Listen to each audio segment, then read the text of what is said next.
What is going on? Welcome back to another episode of the Podium Pushers podcast with Justin and Brandon. Lando Norris drives it through the grass. Max Verstappen proves once again why he is the best driver on the grid, and Yuki Tsunoda wins Driver of the Day despite still being outqualified by Liam Lawson and not scoring a single point. We've got all that and more on this week's episode. Brandon, how you feeling? Feeling good. Do we have more than that on this episode? Because I feel like those are kind of the highlights about all that happened this weekend. No, I'm joking. It was a good race, but yeah, I'm pumped to talk about it. Yeah, bit of a boring race in Japan. I will say what I say anytime we have a boring race. A boring Formula One race is better than no Formula One race at all, and I'm still happy to see cars on track.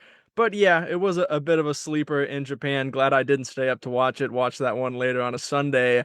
But let's jump right into it with your one sentence rundown from the Japanese Grand Prix. My one sentence rundown is Max Verstappen continues to cement himself as one of the great Formula One drivers. I truly think that this season and last season too, Red Bull hasn't had the greatest car, but Max has gotten the absolute most out of it, and that was on full display this weekend. And yeah, Max is the best on the grid right now, in his current form, and you can't convince me otherwise. Yeah, I know we're going to talk about the championship fight later on, so I won't go too far into it. But the fact that Max Verstappen is 1 point out of the championship lead is just absurd to me. He has scored every single one of Red Bull's Constructors' Championship points, and I know they're having second driver drama, and we made fun of Sergio Perez for not scoring a lot of points last year. But clearly that car is not the quickest car on the grid. It's probably not even the second quickest car on the grid. So the fact that he is 1 point out of the championship lead, has had the start to the year that he has, and that he has won a race with how that car looks is just absolutely insane to me. Yeah, it's just crazy. And I do think it was very fitting for one of the most beautiful Red Bull liveries I've ever seen on that car to be a race winning livery, a race winning car. It was awesome to see that. But yeah, Max has just continued to pull the most out of the car, and the fact that he got pole position but did not have any one of the best sector times in qualifying is also crazy. I mean, that just shows how close he was uh, in all three of those sectors to be able to put that together and get pole. So, Hey, maybe that says more about the McLaren drivers throwing that pole position away, but we'll get into that later. We'll get into that later. My one sentence rundown from the Japanese Grand Prix is that we were due a snooze fest. We've had a lot of bangers going all the way back to last year. It feels like we're on a streak of like 15 weekends where we had incredible Formula One races. So we were due a bit of a snooze fest. It wasn't that great of a race, not that many overtakes. Even the commentators were saying right off the line how surprised they were that there were no moves being made. I've seen a lot of posts online that have said that Formula One cars have outgrown Suzuka, and this thing where tracks from older eras of Formula One are now too narrow for the current cars that we have. But you go back to last year, and we had even drivers like Lance Stroll making passes around the outside in the S's. And so I don't know if it's just because we're at the end of a regulation and it's harder to follow, or just how tight the cars are this year, or just the design of Suzuka only having one DRS straight. But I don't necessarily think that the track is the problem, because even looking back at last year, we had some really great overtakes. So I think it just happened to be a poor race, and it's unfortunate that it happened at Suzuka. yeah, I mean, I think the cars are really, really close this year. And I think the fact that Max was able to win the race from, essentially have the net lead at minimum from pole to flag, I think just shows how close the cars are and how difficult it is to overtake at the end of a regulation, specifically this one. When the cars have converged, when the designs have converged, and they've all gotten closer and closer to each other. So qualifying really makes a difference this year. Yeah. And technically, we've made jokes about how the cars are getting smaller next year, and it's like 10 centimeters or whatever it is, but we're moving in the right direction, and I'm glad that the cars will be getting smaller. And this is the first time in a regulation in like a decade and a half that the cars haven't gotten bigger. And so that's good. We're moving in the right direction, and I'm sure that it will benefit these older tracks. But I mean, Suzuka is still one of the classics in my mind. Watching those qualifying laps on Saturday, it's a beautiful circuit. The surrounding area is incredible. The Formula One car and all of its downforce and power is fully on display at that track. So I'm glad that it's a staple of the sport, and I'm sure there will be better races to come in the future. Absolutely. And there was no rain on Sunday, which at Suzuka oftentimes there is rain, and so that has provided good racing in the past. So also another factor into maybe why this race was a little bit more boring than some other races at Suzuka have been. Yeah, I think there was like the slightest drizzle somewhere. So there was a little bit of rain on Sunday. Let's ask our favorite question that we always have to ask at some point in an episode of the Podium Pushers podcast. Is the championship back on? There's only 1 point between Lando Norris and Max Verstappen, which is just absolutely absurd. We've been over it, but this might have been the best pole lap of Max Verstappen's career. And then the drive to stay in front of the McLarens, it truly was never under threat, even though they were still around the DRS range the whole race. It never felt like Max was going to lose the lead, except for that one small incident on pit road that we'll discuss. But how are you feeling about the championship at this moment in time? I mean, I think that it's just going to come down to um, what their decision making, McLaren's decision making. Can they make sound decisions? They played it very, very safe this weekend. And I think that's great if you want to win the Constructors' Championship. But at this point, I think you got to be a little bit more aggressive with literally either one of your drivers to be able to secure both the championships. I mean, Max is definitely not going to give anyone any space on track or in the championship. So I think it's going to come down to McLaren's decision making because as of right now, Max is going to be there all season long, it looks like. Yeah, well, we've heard rumors that Red Bull will be bringing an upgrade package to Imola, and Helmut Marko was saying that Red Bull was going to have really tough races for the next few weekends, which was Japan, Bahrain, and Saudi Arabia.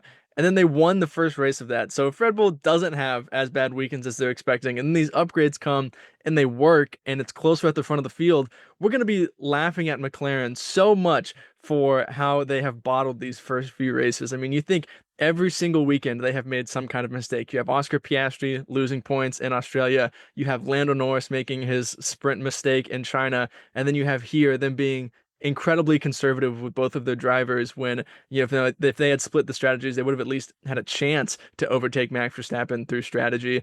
And so if it gets to the point where Red Bull, their upgrades work and they have a car that's even closer to McLaren, then we could be looking at the start of the season and being like, I cannot believe McLaren is still making these mistakes and throwing away championship opportunities. Yeah, I mean, if you look back to last season, it's kind of a flip script, right? McLaren was, you know, maybe not as close as Red Bull is right now at the beginning of last season, but Red Bull took advantage of all of the races at the beginning of the season. Max won quite a bit of them, and that's really what won him the championship, honestly, is because when they were the fastest car, he was able to take advantage. He had a lead going into the second half of the season when they weren't the fastest car that he was able to manage better. So um, I think McLaren really has to take advantage of this time, and these are the races that will determine the championship ultimately. Well, I hope that all 24 races ended up determining the championship because if these first three races are anything to go off of, we will have an incredible title fight. But it doesn't feel like we have a title fight. It feels like McLaren should be running away with this thing. Like the fact that Max Verstappen is 1 point out of the lead, it just doesn't feel real to me. Like it feels like McLaren should be leading both championships comfortably, and the fact that they're not is just absolutely absurd to me. Yeah, it's insane. I mean, I think that just points to Max Verstappen and how great he is.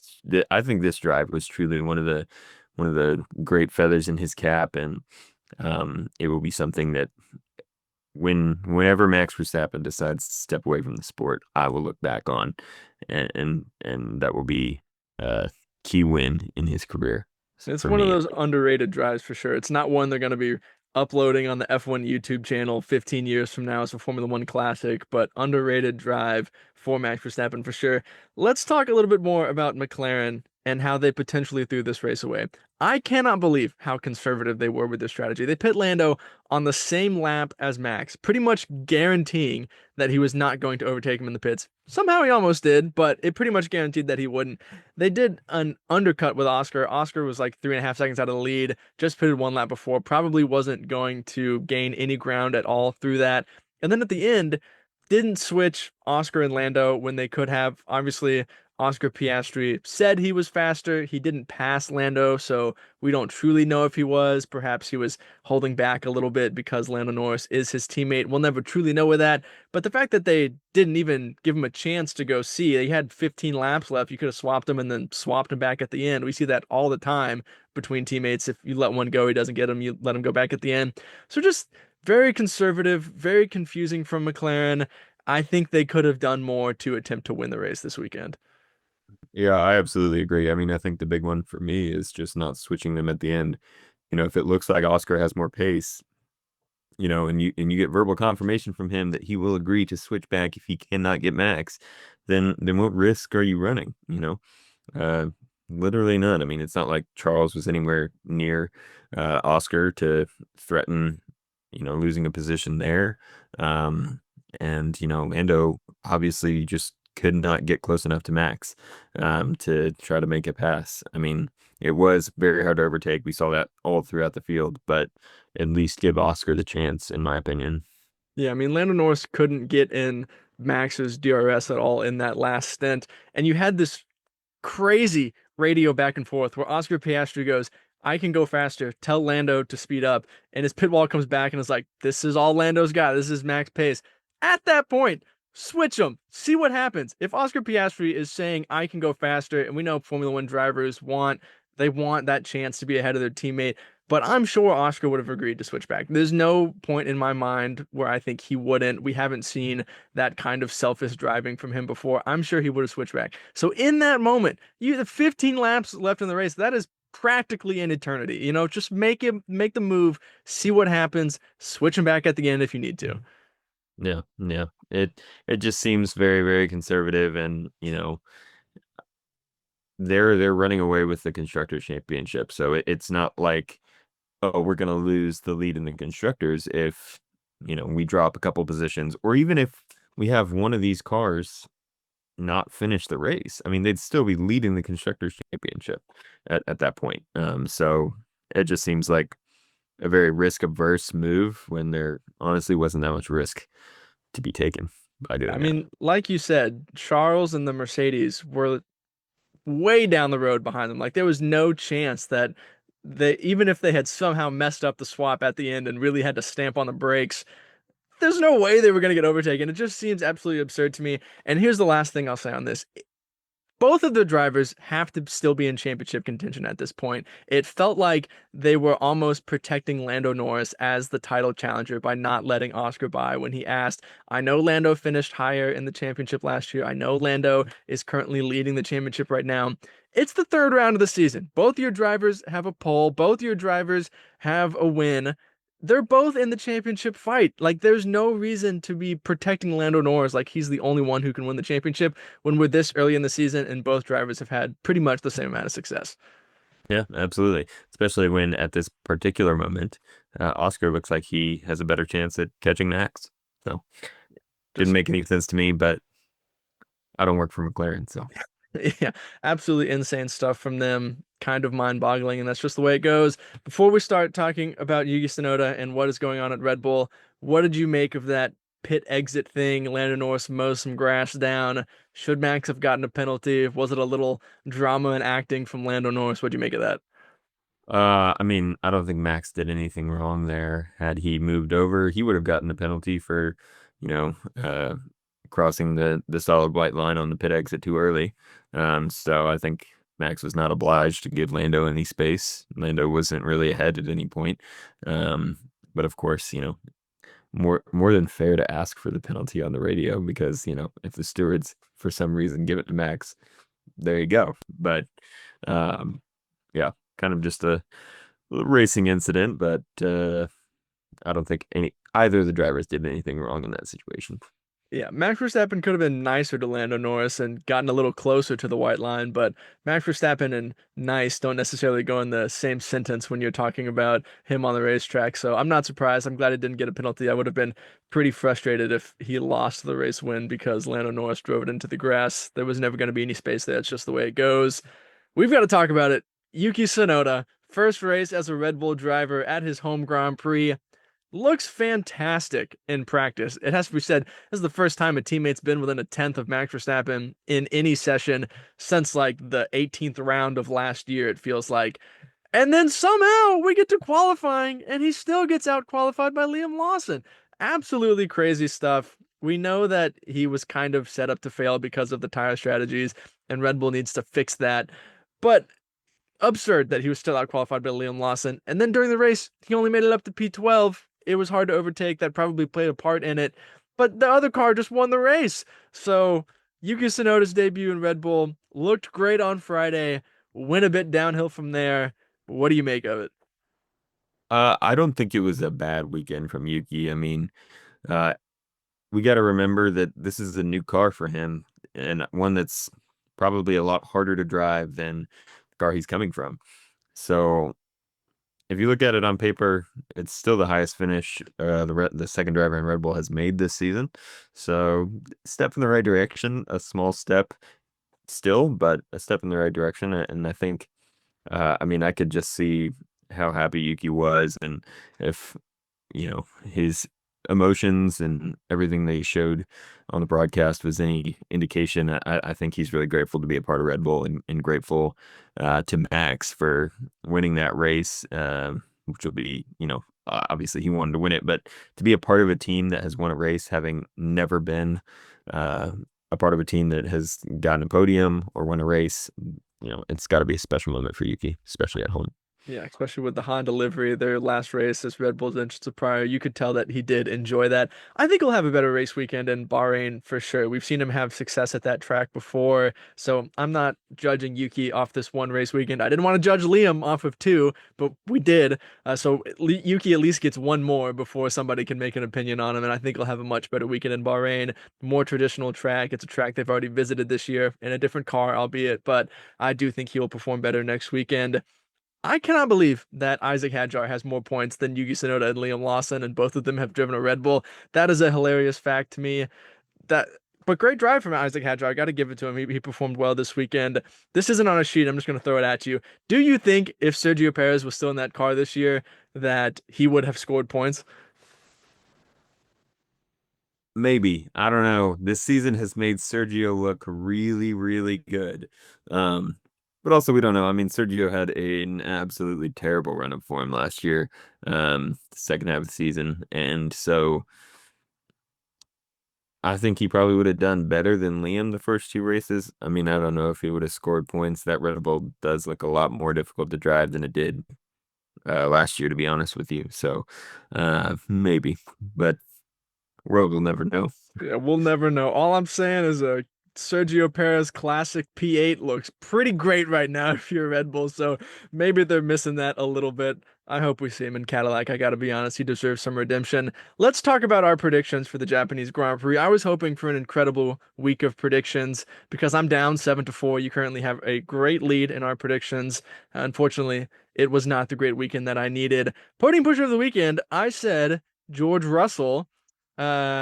And I don't think I deserve that point. He had a good weekend, fairly average, outqualified his teammate, outfinished his teammate. We expect that, but nothing special. So I don't think I can claim that point. Yeah, I mean, I think that's fair. If George had kind of maybe gotten a podium, then I would say, yeah, for sure, a podium push of the weekend because it was a difficult race, hard to overtake, all that stuff. But I said Max Verstappen, and I think I get that point. We've talked about him just a little bit so far in this episode. But yeah, great weekend for Max, so I'll take that point. Yeah, could not be a more fitting podium pusher prediction from you right there. Back marker of the weekend, I went with Pierre Gasly, and it almost feels like the same as George Russell, but opposite. He didn't have a great weekend, didn't have a terrible weekend, outperformed his teammate, was on the fringes of the points. So not great, but I don't think it was bad enough for back marker. Yeah, and similarly, I said Nico Hulkenberg.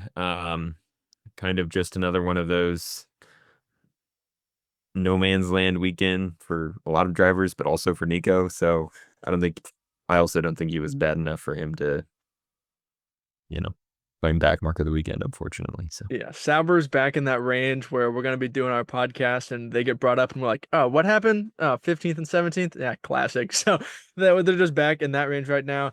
Honestly, I can't believe Alpine hasn't scored any points yet. Based on how they ended last year, I cannot believe that they're the only team that hasn't scored a point this year.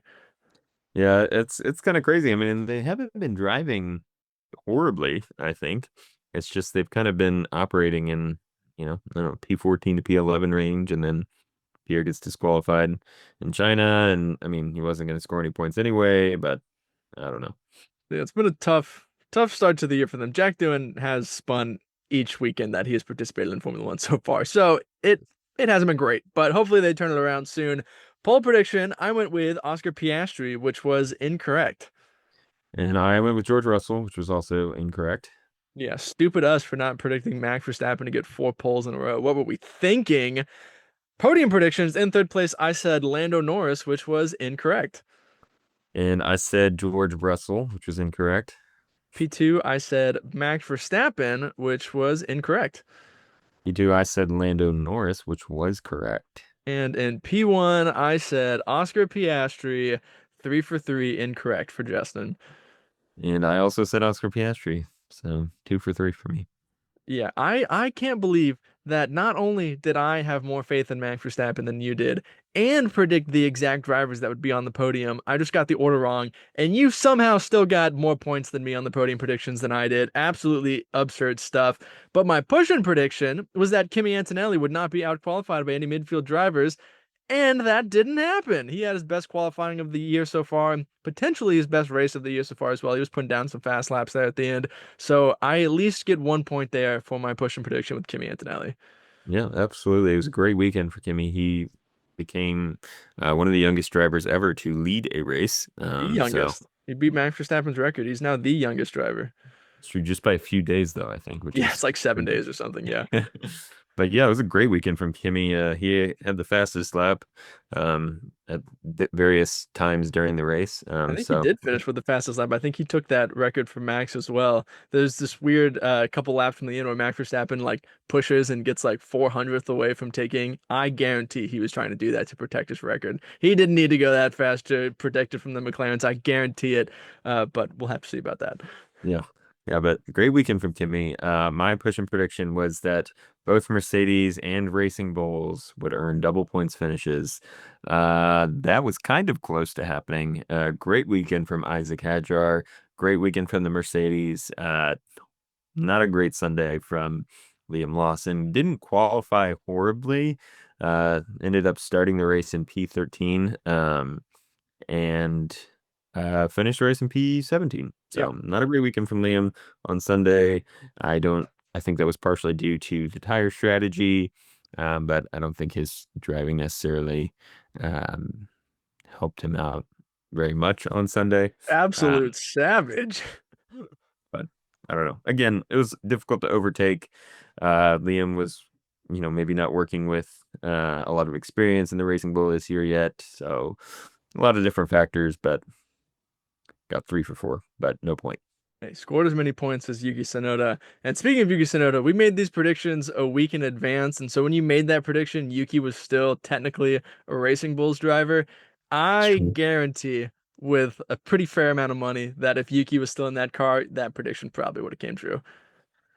Probably so. And if Yuki had scored points in the Red Bull, maybe I would have argued for like a quarter point or a half point in our predictions race, but he did not. So I don't think I deserve anything. Yeah, I for sure would have given you that half point too, but it didn't happen. So unfortunately, no point for you there. The fans at JJ_WT says Max Verstappen wins, which was correct. At M exclamation point says McLaren stay top two. That was incorrect. And at Don Elon Musk said Liam Lawson finishes P16. Close. Very close. P17. Very So close. that was unfortunately incorrect there. Yeah, no, that's crazy. Decent predictions from our fans. Got one right, a couple that were close. So not a bad weekend overall from everybody. And not a bad weekend from you because you extend your lead 9-5. You now have the lead. You have a 4-point advantage. So I really need to step up my games, have some better predictions. But that is all we've got for the Japanese Grand Prix. We somehow took a race where nothing happened and yapped about it for half an hour. Brandon, before we get out of here, what are your parting podium thoughts? We've got a triple header upon ourselves right now, so I'm looking forward to Formula One for the next couple weekends. It's gonna be great. Yep, we've got Bahrain, a track we've seen some teams test at. These predictions are just going to get harder and harder because I'm even more confused now that Max Verstappen is winning races again. Ferrari still seems to be nowhere. I have no idea what to predict, but I'll figure it out for Bahrain because we've got to record that podcast just around the corner. Thanks for listening to another episode of the PodiumPushers podcast. We truly appreciate it. It's incredible that we get to talk to you about Formula One, and we are very thankful we get to do that. Be sure to like, subscribe, leave a comment, do all the things before we go. We'll see you later in the week to predict the Bahrain Grand Prix. Until then, have a great day and God bless. See ya.